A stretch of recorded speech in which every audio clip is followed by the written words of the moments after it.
الحمد لله حمدا طيبا كثيرا مباركا فيه، ملء السماوات وملء الأرض وملء ما شئت من شيء بعد. أهل الثناء وأهل المجد أحق ما قال العبد وكلنا لك عبد.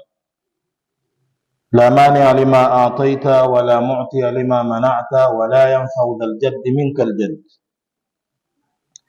وأشهد أن لا إله إلا الله وحده لا شريك له، وأشهد أن محمدا عبده ورسوله أرسله الله بالهدى ودين الحق ليظهره على الدين كله ولو كره المشركون.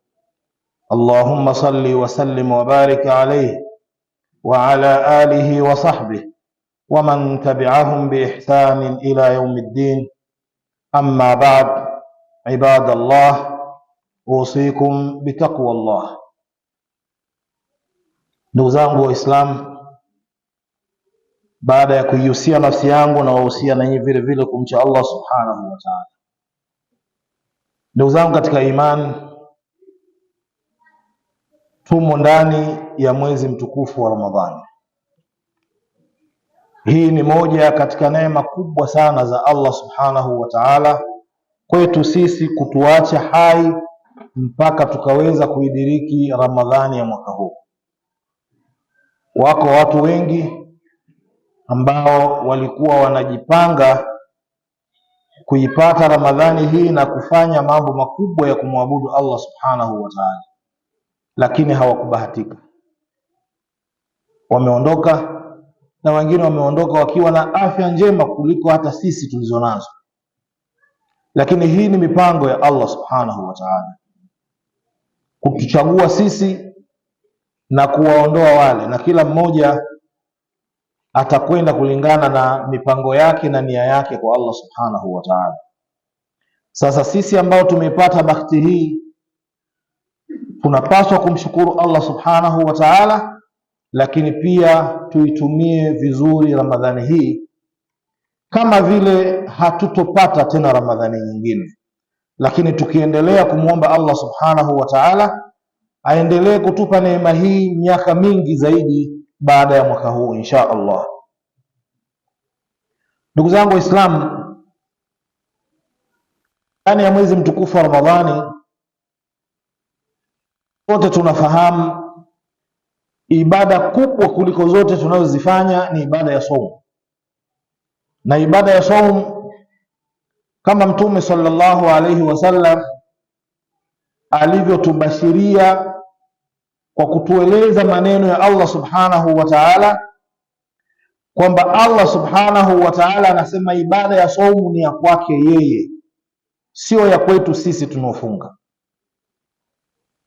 Lakini ibada zote tunazifanya kwa ajili ya Allah subhanahu wa ta'ala. Lakini kwa nini Allah aitenge ibada ya saumu na kusema hiyo ni ya kwake yeye? Wanawachuoni wanasema ni kutokana na malipo makubwa ambayo Allah subhanahu wa ta'ala anayatoa kwa watu wenye kutekeleza ibada ya saumu.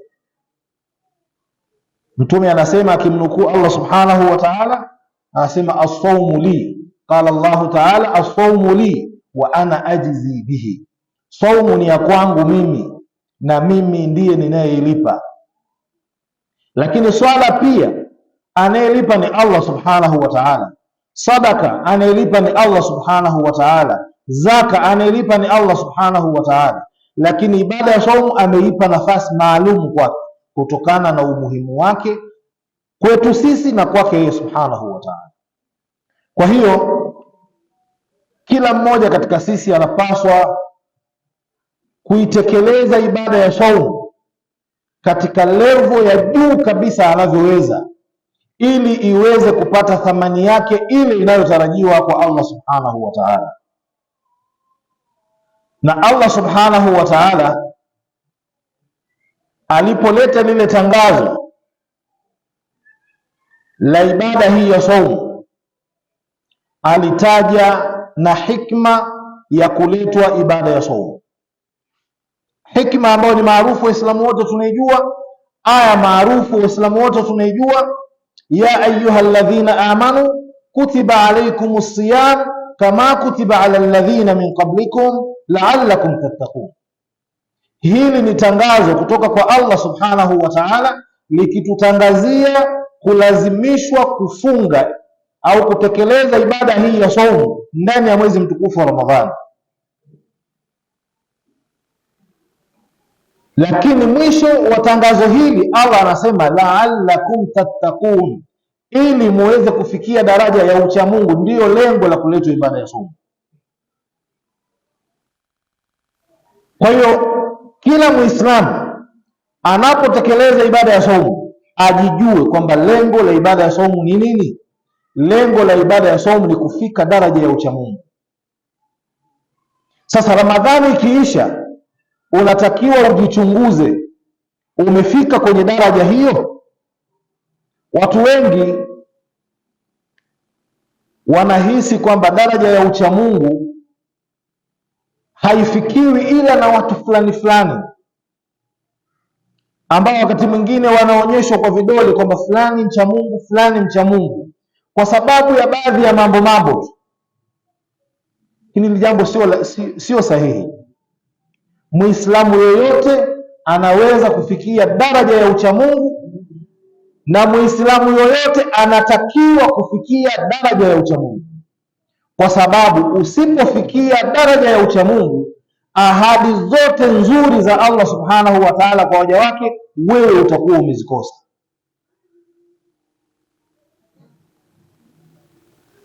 Hili jambo lazima mtu aliweke vizuri katika macho yake. wasari'u ila maghfiratin min rabbikum wa jannatin 'arduha as-samawati wal ard u'iddat lilmuttaqin.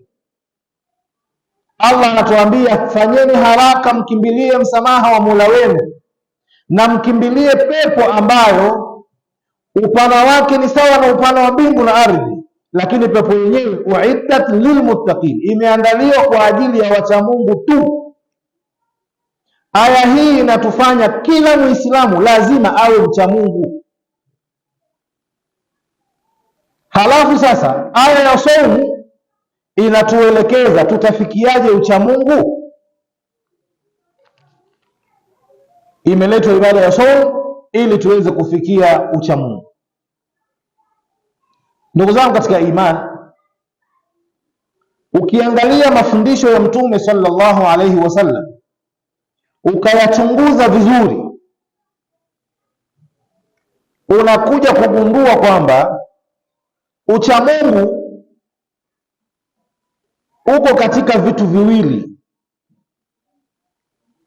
Kitu cha kwanza ni kutekeleza maamrisho ya Allah subhanahu wa ta'ala na kuacha makatazo yake. Hiki cha kwanza. Kimoja hiki kina vipande viwili: kutekeleza maamrisho na kuacha makatazo. Kitu cha pili ni kuwa na tabia njema. Muislamu akiweza vitu viwili hivi, huyu amefaulu na huyu anaitwa mcha Mungu biidhnillah. Msikilize Mtume sallallahu alaihi wasallam anavyosema. Mtume alivyokuja kwetu ametuletea ibada, ametuletea tauhidi, ametuletea kila aina ya kheri tunayotakiwa tuifanye na Allah subhanahu wa ta'ala. Mtume katuletea tutekeleze maagizo na ametuletea kwamba tuache makatazo. Halafu angalia anavyosema yeye ni kitu gani kilichomleta. Anasema innama bu'ithtu liutammima makarima al-akhlaq, mimi nimetumwa na Allah subhanahu wa ta'ala ili kuja kukamilisha tabia njema.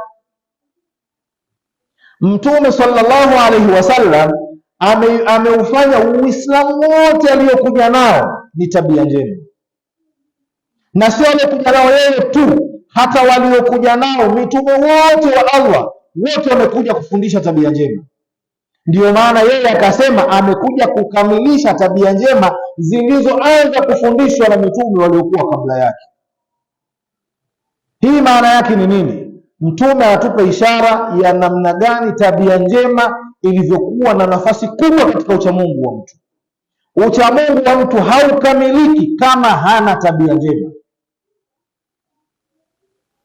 Waislamu, tuweni makini sana na swala la tabia. Utekeleze ibada ya swala lakini una tabia njema.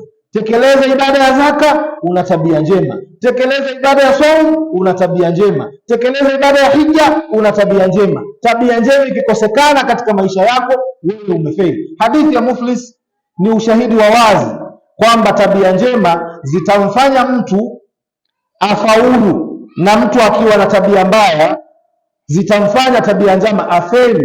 Tabia mbaya hizo zitamfanya afeli hata kama anamwabudu Allah subhanahu wa ta'ala. Mtume aliwauliza masahaba wake, mnamjua Muflis ni nani? Muflis wakasema kama ambavyo tungesema sisi.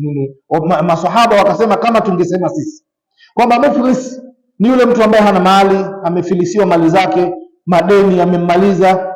Mtume sallallahu alaihi wasallam akatoa tafsiri anayokusudia yeye ya mtu Muflis. Asa Muflis katika ummati wangu ni mtu ambaye atakuja siku ya kiyama na swala iliyo kamili, sio swala zetu, swala iliyo kamili, saumu iliyo kamili, zaka iliyo kamili, hija iliyo kamili na mambo mengine mengi ya kheri, lakini mtu huyo alikuwa na tabia mbaya. Huyu ndio Muflis, kwa sababu Mtume anasema atakuja pamoja na ibada hizo, alimtukana mtu, alimsingizia mtu jambo ambalo si sahihi, alimnyang'anya mtu mali yake, alifanya zile zote tabia mbaya katika jamii, alikuwa yeye ndio kawaida yake. Mtu huyu Mtume sallallahu alaihi wasallam anasema atanyang'anywa amali zake zile njema, kuanza kulipwa watu aliowafanyia tabia mbaya. Mwisho huyu mtu amali zake zitaisha, kama itakuwa tabia mbaya zake zilikuwa nyingi, mpaka atakuwa bado watu wanamdai, amali zake njema zimeisha. Kitakachofanyika, zinachukuliwa dhambi za anaowadai, anawekewa yeye, alafu anaingia motoni. Angalia tabia njema ilivyomkosesha mtu pepo ambaye alikuwa na ibada zote anazozifanya. Ndugu zangu katika imani, mwezi mtukufu wa Ramadhani huu tuutumie kuzipamba nafsi zetu kwa tabia njema. Huo ndio mlango wa kufikia ucha Mungu. Ibada tunazofanya ni ndogo sana ukilinganisha na wenzetu huko walivyokuwa wanafanya, lakini tukifanikiwa kuusimamisha msingi wa tauhidi, tukaacha kumshirikisha Allah subhanahu wa ta'ala, tukawa na ibada hizo tunazoziweza kuzifanya, halafu tukawa na tabia njema, basi insha Allah sisi ni wenye kufaulu. Tujitahidi sana kuwa na tabia njema. Mtume sallallahu alaihi wasallam anasema aktharu ma yudkhilu an-nasa al-janna taqwa Allahi wa husnul khuluq. Vitakavyoingiza watu peponi sana ni mtu kuwa anamcha Mwenyezi Mungu kadiri ya uwezo wake na kuwa na tabia njema. Na Mtume anasema innakum lan tas'u an-nasa bi amwalikum fas'uhum bi akhlaqikum. Nyinyi mlivyo, hata mngekuwa na mali kiasi gani, hamuwezi kuwatosheleza watu kwa mali zenu. Hakuna tajiri anaweza kuwapa watu wote anaowajua mali yake, hakuna. Lakini tabia njema unaweza ukamtosheleza kila atakayekutana na wewe, anaipata tabia njema, lakini si kila anayekutana na wewe atapata katika mali yako.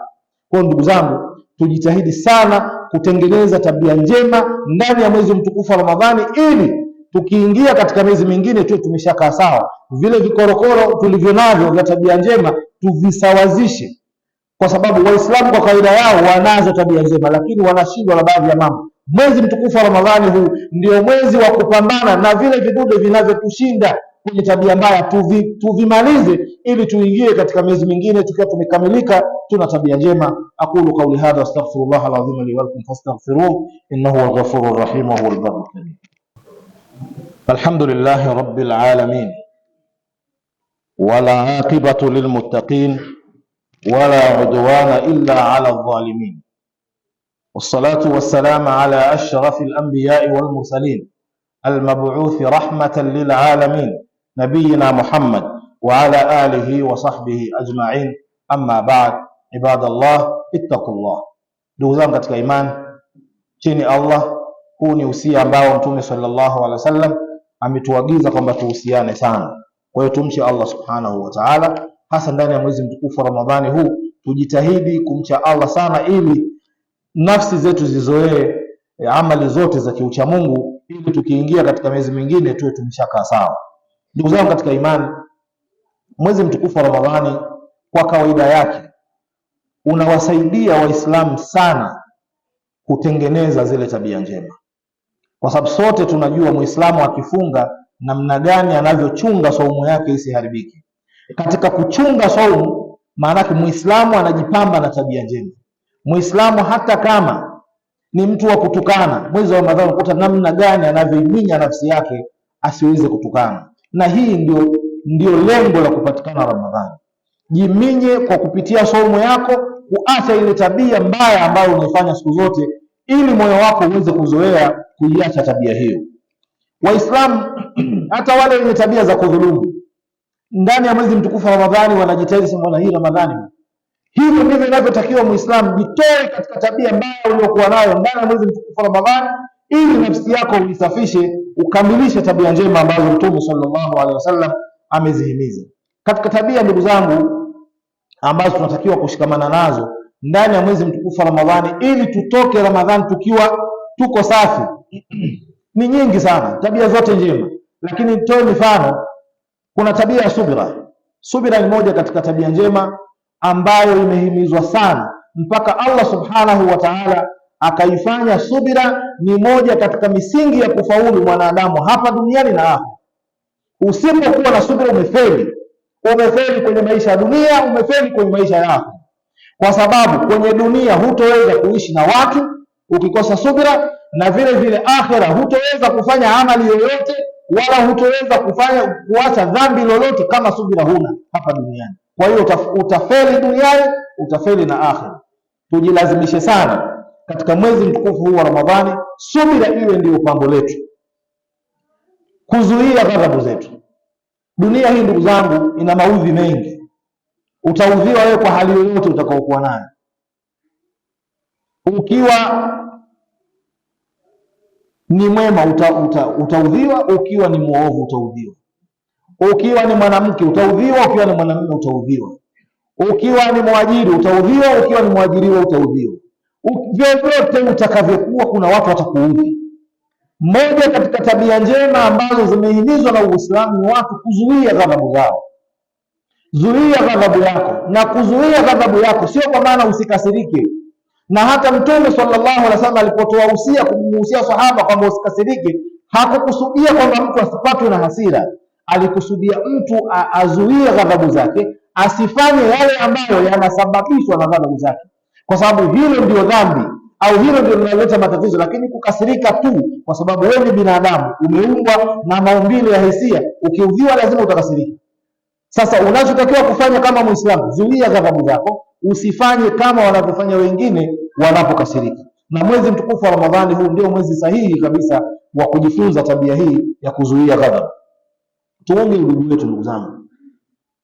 Kuunga udugu ni moja katika tabia njema, tabia ambayo Mtume sallallahu alaihi wasallam asema asiyekuwa nayo ni vigumu sana kuingia peponi. La yadkhulul jannata qati'un, Mtume anasema yoyote anayekata udugu haingii peponi. Ndugu zangu, udugu wetu, udugu wetu, Allah ana hikma kubwa sana kutuleta hapa duniani na udugu. Allah alikuwa na uwezo akawaleta watu tu akaota tu kama miti. Mmoja akashuka tu ajulikana ameshukia wapi, akaja duniani na akaishi. Lakini Allah ametuleta kupitia udugu. Huyu ana baba, ana mama, ana mjomba, ana shangazi. Tuunge udugu wetu. Hakuna makosa makubwa ambayo tunafanyiana mpaka tusababishe udugu wetu tuukate. Ni makosa tu ya kibinadamu. Tuyamalize, tutengeneze udugu wetu, tuendelee mbele, tumridhishe Allah subhanahu wa ta'ala. Mwezi sahihi wa kurekebisha matatizo ya udugu wetu, mwezi mtukufu wa Ramadhani.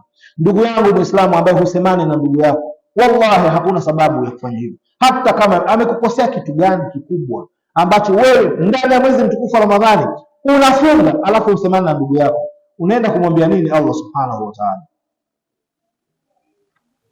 Katika tabia njema ambazo tunatakiwa tushikamane nazo ni kutumia vile alivyotupa Allah subhanahu wa ta'ala kwa mpangilio, na tuache kufanya israfu. Mwezi mtukufu wa Ramadhani, kwa bahati mbaya, Waislamu wengi wakati mwingine wanatumia israfu ndani yake. Israfu sio kununua chakula kingi. Israfu sio kula vyakula vya aina tofauti tofauti kama baadhi ya watu wanavyosema. Hapana. Allah anataka Waislamu watanuke katika matumizi yao katika mwezi kama huu, watanulie watoto wao ndani ya majumba, lakini Allah chakula kipikwe kwa vipimo na kinachobaki kisimwagwe bila mpangilio. Wako watu wengi wanahitaji vyakula, na sadaka ya chakula, ndugu yangu, ni sadaka moja ya ajabu sana mbele ya Allah subhanahu wa ta'ala. Ina maajabu makubwa sana. Msiache chakula kikenda kikamwagwa wakati kuna watu wanakihitaji. Kikimwagwa ndio inakuja sasa israfu. Kuwatafuta watu wenye haja na kuwasaidia katika tabia njema. Ndani ya mwezi mtukufu wa Ramadhani tunaona Waislamu wengi wanalifanya hili, lakini juhudi inatakiwa kuendelezwa zaidi. Na usikae ukasubiri kwamba hili jambo la watu fulani. Hili jambo la kila mtu. Kila mmoja anakimbilia kwa Mola wake kwa uwezo wake aliokuwa nao. Usisubiri wewe kuna watu ndio kazi yako kutafuta, wewe pia una wajibu wa kufanya hivyo. Jambo la mwisho, tuacheni maneno mabaya, tuacheni vitendo vibaya ndani ya mwezi mtukufu wa Ramadhani. Kupeana maneno mabaya, kutukanana, kupeana maneno ambayo hayavumiliki. Hii yote ndugu zangu Waislamu tuyaache ili tujipambe na tabia njema ndani ya mwezi mtukufu wa Ramadhani, ili tuende kwa Allah subhanahu wa ta'ala tukiwa tuko salama, tumeupata ucha Mungu, ili tukaipate pepo ambayo imeandaliwa kwa ajili ya wacha Mungu. Inna Allaha wa malaikatahu yusalluna ala nabi ya ayyuhalladhina amanu sallu alayhi wa sallimu taslima. Allahumma salli ala Muhammad wa ala ali Muhammad kama sallaita ala Ibrahim wa ala ali Ibrahim, wa barik ala Muhammad wa ala ali Muhammad كما باركت على إبراهيم وعلى آل إبراهيم إنك حميد مجيد. اللهم اغفر للمؤمنين والمؤمنات والمسلمين والمسلمات الأحياء منهم والأموات إنك سميع قريب مجيب الدعوات يا رب العالمين. ربنا آتنا في الدنيا حسنة وفي الآخرة حسنة وقنا عذاب النار. وصلى الله وسلم على نبينا محمد وعلى آله وصحبه أجمعين. وأقم الصلاة.